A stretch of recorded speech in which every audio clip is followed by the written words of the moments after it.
Screen Team Media. The moment we got rid of this big mass and all these big cameras and we said, let's grab our 5.5Ds and you're over here and you're over here. Okay, let's go. Let's shoot it. It created something fresh and it created something, in my opinion, that was authentic. And when I say authentic, I don't just mean authentic to the fact of what the SEALs do, but I say authentic to the fact like we weren't trying, to change what was happening. We were trying to capture it. And I think that was something that's just so fresh. And I think that's one of the things that's so impactful about the action sequences in the movie, is that you're there with the guys.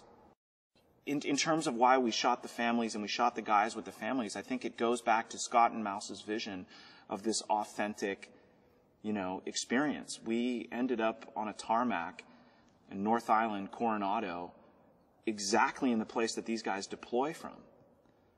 These guys, where they get on the bird is where they get on the bird when they go down range.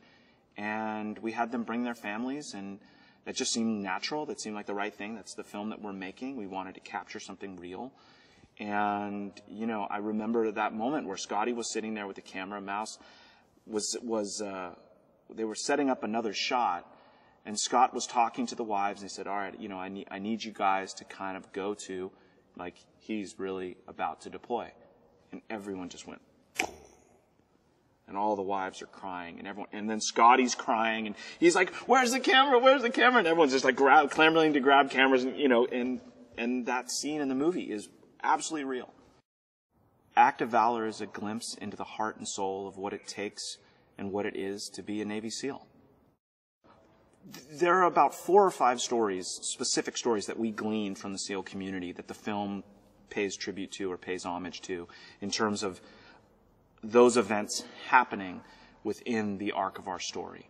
So there were a handful of those stories that we learned from the SEAL community that we tried to pay tribute to in the film and show that these things happen. So when someone says, that's crazy, that could never happen, it's like, no, that happened. And we're just showing you that it happened. And that was, I think, when Mouse and Scott first heard those things, their minds were blown. They were like, are you crazy? This guy got his eyes shot out and kept in the fight. Not only did the guy get kept in the fight, but he was like, I'm walking to the chopper on my own after his eye got shot out and he had a hole in the back of his head. So, these are true stories. They're based on real events and real guys who have a level of courage and a level of commitment that is different than 99.99% of the people that are out there in this country. Other than intestinal fortitude, what it takes to be a Navy SEAL, I think, is intelligence, tenacity, courage, fearlessness, physical strength, which isn't always esoteric and on the surface. It's inner strength as well. There are small guys who are great SEALs because they're small, because they're able to get into smaller places and do, different types of physical things. So I think it takes a full range of things to be a Navy SEAL.